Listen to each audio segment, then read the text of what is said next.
Eendag wanneer ons almal saam met U voor die troon sal staan, sê die Bybel, sal saam met die engele kore sing, heilig, heilig, heilig is die Here van die leerskares. Ons wil vanaand saam met die engele kom uitroep, heilig is U Here. Heilig is U. In Jesus naam. Amen. Amen. Kom ons neem ons sitplekke.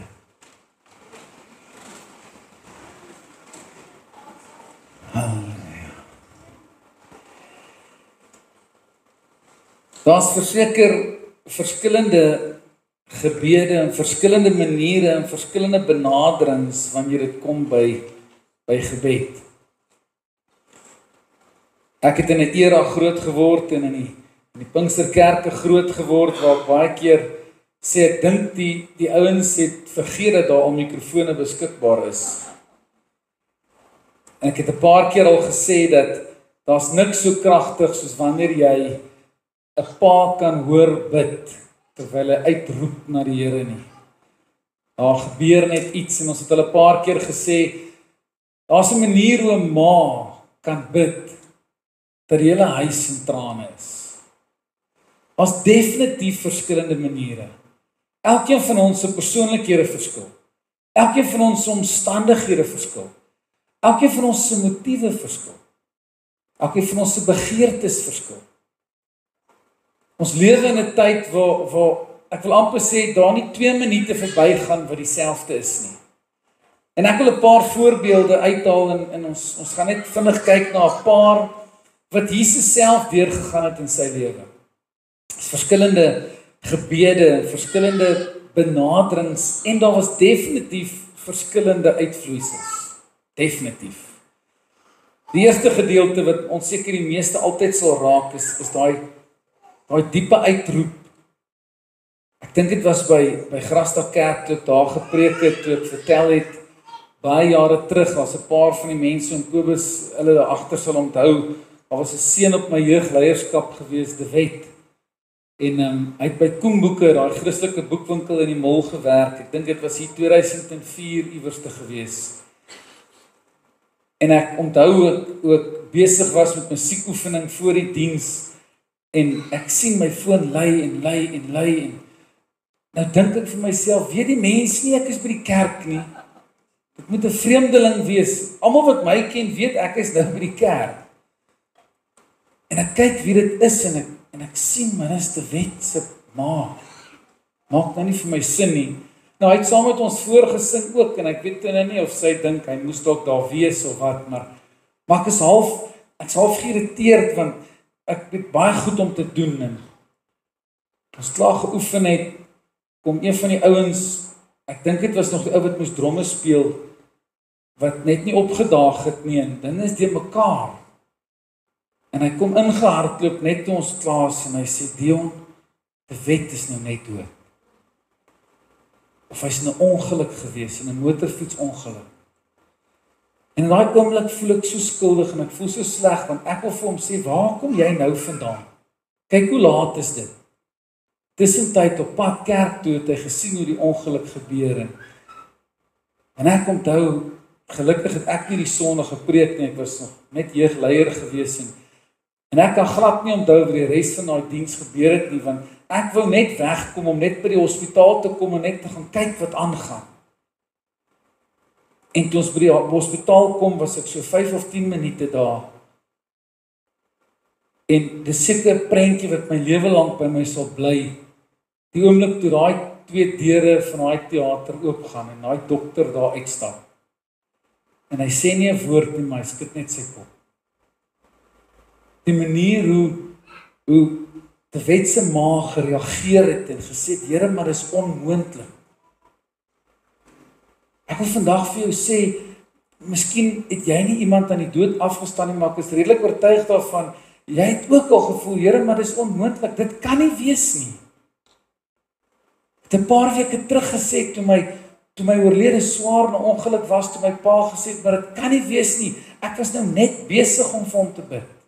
Dit kan nie wees nie. Daar gebeur omstandighede en ek noem daai gebede, noem ek buite beheer gebede. En hoekom ek dit buite beheer gebede noem is, die wet se ma was totaal buite beheer. En die verpleegsters het gesê, "Los haar, is okay, los haar uit. Moet haar nie probeer vasdruk en sê, nee, saggies, los haar. Los haar." En daar's 'n hele paar keer in my lewe al, wat ek gesien het hoe ma's en pa's en kinders en jong mense vir verskillende redes buite beheer gebede bid. Ek het al gesien hoe jong mense by 'n Vrydag aand jeugbyeenkoms aankom en buite beheer begin huil bid dat die Here net iets aan hulle pa se lewe sal doen. Dat die omstandighede tog net sal verander. Buite beheer gebede. Maar hoor hoe mooi verduidelik dit en hoe mooi gebeur toe Jesus, ek wil amper sê buite beheer gebed bid. Lukas 22 vers 42 tot 45. Hy kom en hy sê in vers 42, en Jesus het gesê, "Vader, as U tog maar hierdie beker van my wil wegneem, laat nogtans nie my wil, maar U wil geskied." En hoor nou wat sê vers 43. En 'n engel uit die hemel het aan hom verskyn en hom versterk. Nou net daar moet alles mos nou verander. Ek meen regtig. 'n Engel uit die hemel kom en hy verskyn aan Jesus en hy versterk hom. Daar moet iets gebeur. Net daar moet die wonderwerk nou plaasvind. Maar hoor wat sê vers 44. En toe Jesus in 'n sware stryd kom, het hy met groter inspanning gebid. En sy sweet het geword soos bloeddruppels wat op die grond val. Ek wil vanaand jou kom herinner. In 2026 hoop ek dat jy miskien nie vir iemand so naby soos die wet se ma moet bid nie. Maar iewers gaan jy in 2026 buite beheer gebede vir iemand anders dalk moet bid. Wat hulle dalk gaan voel, dit kan nie wees nie. Want ons het vir mekaar gesê in 2026 gaan ons meer begin fokus op wat die Here deur ons wil doen, as net met ons wil doen. Wat wil hy deur jou doen? Ons bid altyd, Here, vir my. Maar ons gaan in 2026 fokus om te sê, Here, ek bid. En dis een van die gebede wat ek gebid het toe ek net teen Koster gekom het en gesê, Here, ek bid dat U meer deur my dinge sal begin doen, as net met my die hele tyd. Van die oomblik, as ek hom toelaat om dinge net deur my te doen, dan werk hy outomaties in elk geval met my op. Maar dan gaan dit nie net oor my nie. Dit word amper erger, vers 45. Nadat Jesus met hierdie ekstra inspanning toe nou gebid het, die groter inspanning dat sy sweet soos bloeddruppels geword het en op die grond geval het, nadat hy seker totaal moedeloos daar opgestaan het en toe staan hy op van na sy gebed en kom by sy disippels en vind hulle aan die slaap van droefheid. Ek wil vanaand vir jou kom waarsku en kom vra. Mag jy met groter inspanning in 2026 bid. Nie net jou eie begeertes nie, maar ook vir ander. Mag jy met groter inspanning, wanneer jy na ons dorp kyk, na ons skool kyk, na ons tehuis kyk, na iemand anders kyk, mag jy met groter inspanning vir hulle begin bid. Ek het al 'n paar keer die laaste kwartaal gesê, dink net hoe anders sal ons dorp bly, as ons niks meer van iemand anders sê nie, maar net vir hulle bid. Onthou jy, toe grap ek, toe sê ek, daai buurman wat jy nie kan hanteer nie, hoe anders sal dit lyk as jy skielik vir hom kyk en jy begin nie binne jou maar net bid vir hom en sê, Here, ek bid dat U hom sal seën. Jesus kom en sê, seën hulle, wees liewer 'n seën, moenie vervloek nie. Hoe anders sal ons lewens lyk as ons net meer begin bid. Jesus kom en sê, my huis, die kerk, sal 'n huis van gebed wees. Dis wat dit sal wees. Jesus het ook hartseer geword. Jesus het soms ook stil geword. Een van die mooiste gedeeltes, Romeine 8 vers 26 en 27 is so mooi as hy sê, en net so kom die Heilige Gees ons swakhede tegemoet, wat ons weet nie reg wat ons moet bid nie. Daar was 'n stadium in my lewe gewees, toe ek gesukkel het om te bid, toe ek gevoel het, Here, maar ek weet nie meer wat om te vra nie. Ek het nou alles wat ek wou vra al gevra. En dan word ek net vir 'n oomblik stil, want dan herinner die Here my, hoor wat sê vers 27, en hy wat die harte deursoek, wat weet wat die bedoeling van die Gees is, en daai Gees is met 'n hoofletter, met ander woorde, die Here wat ons harte deursoek, en weet wat die bedoelinge van die Heilige Gees binne jou is, omdat hy ooreenkomstig die wil van God vir die heiliges intree. Soms is dit 'n buitebeheer gebed. Ek weet nie wanneer laas jy totaal buitebeheer gevind is nie. Wanneer jy by die polisiestasie, by die selle staan en daar's 'n 14-jarige seun wat gevang is, wat met dwelms gebruik, en sy ma staan en roep en skree en bid en smeek en sê, Dion, asseblief bid dat hulle hom sal los. En die polisieman sê, mevrou, jy kan bid soos jy wil, hy is skuldig. Dat jy letterlik kan sien hoe haar trane hier voor haar lê, dat sy nie sy hand wil los nie. Maar dan partykeer, dan laat ons kinders toe om dinge te doen. Ja, daar's baie mense wat vir daai ma gesê het, glo my, ek is een van hulle wat in my kop gedink het, maar Tannie, ons het vir jou hoeveel keer gewaarsku en gesê, hy is met verkeerde dinge besig. Nee, hy is okay. Daar's ook paas gewees wat maak soos ek en jy en sê, ek weet wat hy man se pa doen. Ek ken sy pa al lang jare. Ek het jou baie vertel van die tienermeisie wat 13, 14 jaar oud was, wat buite beheer by my gekom het en gesê, Dion, jy moet saam met my bid, ek is nou swanger, dat die Here die kind sal laat verdwyn. Nee, hy gaan nie verdwyn nie. My pa gaan my doodmaak. Kom ons bid dat jou pa jou nie doodmaak nie, maar die kind gaan nie verdwyn nie. Dis buite beheer gebede wat ons baie keer dink, nie ek nie. Nie ek nie. 2 of 3 gesinne is nou in Desember vir die hele gesin in motorongeluk dood is.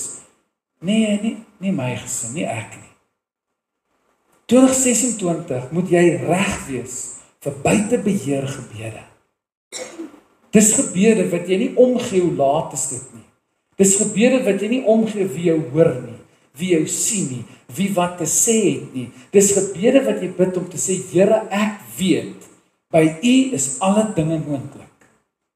En ek sal U nie laat gaan, totdat U my seën nie. Ek wil weer vra, kan u net vir 'n oomblik dink, as een in elke gesin, net een keer 'n dag, 'n buitebeheer gebed bid. My ma vertel baie keer, ek kan nie presies onthou nie, maar sy het my net 'n paar dae terug vertel, hoe sy so buitebeheer gebed gebid het, en ons was 3 sulke klein kindertjies in die huis gewees, en 3 ure later uit die kamer uitgekom het, en nie een van ons het honger geword, dors geword, geraas, geniks nie. Sê ek van, miskien het ons geraas, maar sy was so besig met die Here, sy het nie gehoor hoe raas ons nie. Wat doen ons baie keer met buitebeheer gebede? Jy moet antwoord. Jy moet nou antwoord. Nou, ek sê so baie keer, in tyd van nood, waarheen hardloop ons eerste? Na die foon toe, of na die troon toe? Gaan ons heel eerste na die troon van God toe en sê, Here, nou. Of is ons eers, wie kan ek eerste bel? Ek wil vir julle kom deel, Jakobus 5 vers 13 tot 20. Vers 13 sê, as iemand van julle swaar kry, moet hy bid. Ek het dit met 'n rede op die advertensie of die uitnodiging gesit, dat jy kan gaan lees, Jakobus 5 vers 13. As iemand van julle swaar kry, moet hy bid. Met ander woorde, my lief, as jy swaar kry, moenie my vra om vir jou te bid nie. Bid jy. Hoekom sal die Bybel dit sê?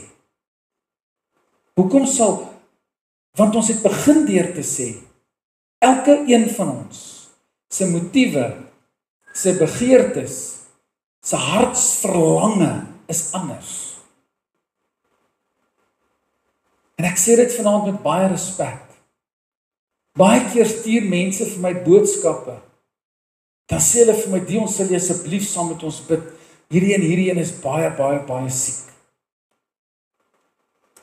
En ek kan nie op daai oomblik dit onmiddellik doen nie, ek kan nie. As ek in 'n vergadering sit, of ek kan nie. Maar ek wil jou vanaand waarborg. Die woord sê, as iemand swaar kry, laat hom bid. En ek het al 'n paar keer in die kerk gesê, en miskien moet ek dit van 2026 af doen. Miskien moet ek, as iemand vir my vra om vir hulle te bid, vir hulle sê, okay, maar bid jy gou. Ek luister. Of as hulle vir my boodskap stuur, dan bel ek hulle, dan sê ek vir hulle, okay, bid gou, ek gaan saam met jou stem, bid jy. Kan ek dit maar doen? Kan ek sien, is daar enigiemand wat nie vir dit is nie? Kan ek net 'n getuie kry, iemand kerkraad? Ek wil vanaand vir jou sê, as jou kind seer kry, en jy vra my om jou kind te help, ek gaan nie jou kind help soos ek my kind gaan help nie. Hoekom nie?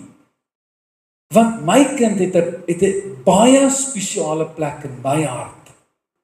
En as jy kind van God is, het jy 'n baie spesiale plek in God se hart. Hy ken jou motiewe, hy ken jou emosies, hy ken jou gevoelens, hy ken jou begeertes. Die Heilige Gees het klaar jou hart deursoek. Hy weet alles van jou. Al wat jy moet doen, is bid. Dis al wat jy moet doen. Met amper elke Moedersdag sê ek wonder hoeveel ma's is daar, wat in die dag as hulle by die huis is, of in die aand as hulle in die middel van die nag wakker word, die helfte van hulle kussing op papnat gehuil het van moedeloosheid. Hoeveel? Van bekommernis, van raadop, want ons gaan maar net aan. Ek wil weer kom herinner, toe Jesus met groter inspanning gebid het die engel na hom toe gekom. So volgende keer wanneer jy met groter inspanning bid, Wag vir die engel. Wag vir hom. Volgende keer wanneer jy swaar kry, praat met die Here. Wees stil. As jy nie weet wat om te sê nie, wees stil. Sê, Here, kom deursoek my. As iemand opgeruim is, moet hy Psalm sing. Vers 14, hoor nou. As iemand van julle siek is, moet hy die ouderlinge van die gemeente roep, sodat hulle vir hom kan bid, nadat hulle hom in die naam van die Here met olie gesalf het. Nadat hulle hom met olie gesalf het. So as iemand swaar kry, dan bid hy.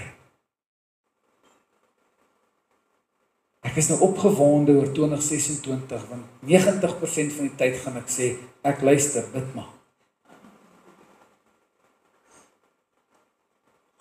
Wanneer mense vir my vra, en ek doen dit met liefde, Dion, sal jy vir my 'n gebed stuur vir my pa of my oom of wie ook al. Ek het 2-3 weke terug weer saam met 'n gesin gebid, wat sy pappa op sterwe gelê het, en toe sê hulle, hy kry so swaar. Bid asseblief dat die Here hom voor Kersfees sal kom haal. Ons almal het vrede in ons harte. Hy kry baie swaar. En dan wat jy kan bid is, Here, laat U wil geskied. Hoekom? Want die Here weet klaar hoe hulle harte voel, maar die Here weet ook of hy 'n plan gaan maak. Ek het al gesê, toe ek voor my ma se bed staan en ek in my bed gelê het ek vrede gemaak en vir die Here gesê, is okay, ek weet hoe graag sy by die Here wil wees. Ek het al begin bid dat hy net my pa sal versterk, want ek weet hoe naby hulle aan mekaar is. God het my hart geken, maar God het ook my pa se hart geken. Terwyl hy smeek, Here asseblief. God het ook haar hart geken. So ek wil by jou kom pleit vanaand. Bid met groter inspanning. Ek weet is moeilik. Die eerste ding wat 'n boere-Afrikaanse man in ons omgewing doen is eers kwaad word. Daai is prioriteit nommer 1 in ons lewens. Nie volgens God se woord, nie volgens ons eie woord. Jy moet eers kwaad word en saans gooi en al daai goede. En dan moet jy eers dink wat jy alles gaan doen as jy hom nou in die hande gaan kry. En dan moet jou vrou jou probeer kalmeer en vir jou sê, ek bring nie vir jou kos in die tronk nie. Ek verstaan dit. Ek wil jou kom gerus stel. Die Bybel sê, word toornig, maar moenie sondig nie. Met ander woorde, jy gaan kwaad word. Daar gaan tye kom wat jy kwaad word. Maar dan sê hy, word toornig, maar moenie sondig nie. Want wat is die sonde? Die oomblik as ek beheer verloor en dinge doen en sê wat ek nie moet nie. Maar met groter inspanning. Vers 15 sê, die gelowige gebed sal die sieke gesond laat word en die Here sal hom weer oprig en hy sal as hy sonde gedoen het, sal dit hom vergewe word. Maar hoor nou vers 16. So 2 verse oor en maak ons klaar. Vers 16 gaan ons nou weer stem voor. So ek nou ja gestem vir, ek kan nou vir elkeen sê bid, ek luister. Hier is die tweede een. Vers 16. Bely dan julle sondes teenoor mekaar. So hier is die volgende een. As ek jou iewers in die dorp kry of wat ook al, dan vra ek vir jou, okay, sê gou 'n bietjie vir my al jou sondes, gooi gou. Toe maar ek sal dit teenoor jou ook doen. Alles wat jy verkeerd doen, gaan jy dan nou net daar en dan vir my sê. Alles wat jy verkeerd gedink, gesê, kan ons dit doen? Wie's vir dit? 1, 2, 3, 4, ek net gou seker maak, weer dit is 5. Okay, 5 mense. Die Bybel sê, hoekom doen ons dit nie? Hoekom bely ons nie ons sondes teenoor mekaar nie? Kan ek vir julle sê, soms bely mense hulle sondes teenoor my, soms. Weet jy wanneer doen hulle dit? As die popo die fan getref het, dan doen hulle dit. As sy vrou vir hom 'n pink briefie gegee het, dan kom sit hy en sê, Dion, ek was sleg, ek is die slegste man wat nog op hierdie aarde geloop het, en ek is altyd dit, en ek is die en die, sê vir my vrou, ek gaan jou nou kom sien, sy moet my nie los nie.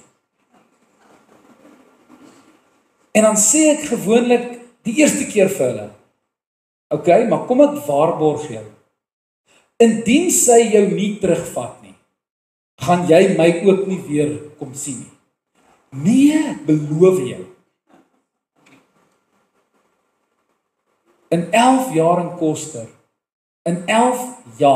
Koster, waar dit wel gebeur het, dat hulle uitmekaar het is ongelukkig, het net 3 van daai mans teruggekom. In 11 jaar se tyd in hierdie dorp. Die res het ek weet nie, somewhere raak geloop. Dis die hartseer, en ek wil vanaand vir sê, dis wat ons baie keer met Christendom doen. Julle kan my vrou vra, hoeveel keer ek eintlik maar bietjie moedeloos is, en sê, ek weet nie wat, ek het daai ou al soveel keer probeer help, maar elke keer as daar moeilikheid is, Dion, hy my ou vriend toe gaan, lekker jy, wat's fout? Ag man, skies ek blaai. Baie keer dan gaan ek aan. Dis reg.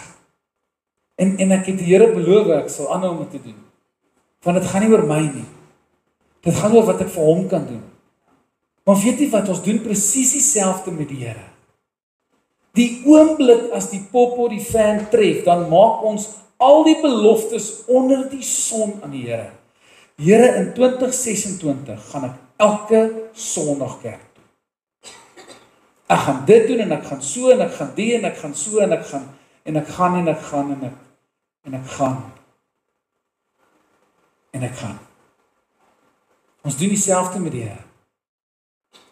Bly mekaar julle sondes.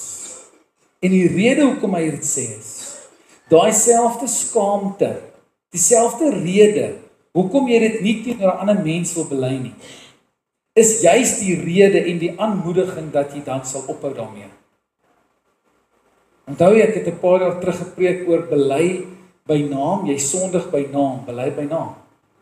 Die sonde wat jy doen het 'n naam. Maar ons bid en dan sê ons, Here, vergewe al ons vervolgde sondes, amen. Maar weet jy hoe anders gaan dit lyk? As jy vir die Here moet sê, Here, ek het hierdie probleem. En jy noem dit by die naam. Dit gaan baie anders lyk. Die Bybel sê, bely mekaar julle sondes teenoor mekaar en bid vir mekaar sodat julle gesond kan word. Ek het 'n paar keer al gepraat oor siek mense. Nie siekte mense nie, siek mense. Mense wat 'n siekte het, soos skinder en soos moeilikheid soek en steel en lieg en dis vir baie mense soos 'n siekte. En die Bybel sê, bely dit aan mekaar en bid vir mekaar sodat julle gesond kan word. In 2026 wil ek vir jou vra, vers 19, as enige een van julle afdwaal van die waarheid en iemand hom laat terugdraai, moet hy weet dat wie 'n sondaar van sy dwaalweg af laat terugdraai, sy siel uit die dood sal red. In 2026 gaan ons definitief baie meer buite beheer gebede bid. Daar was so 2 of 3 keer hierdie jaar, en ek sluit af, daar was so 2 of 3 keer hierdie jaar wat ek vir almal gesê het, as jy 'n gebedsversoek het, stuur dit vir my, dan gaan ons 'n groep saam bid. Die eerste keer toe ons dit gedoen het, en ek dink al 2-3 kere wat ons dit gedoen het ons in 2 weke se tyd ver oor die 250 verskillende gebedsversoeke gekry. Binne 2 weke. Onthou jy, ons het dit op die nagmaaltafel neergesit. Binne 2 weke. En dan soms gaan mens deur daai gebedsversoeke en dan bid jy en dan vra jy en jy smeek En dan is dit so groot eer wanneer jy kan sien dat die Here ingryp.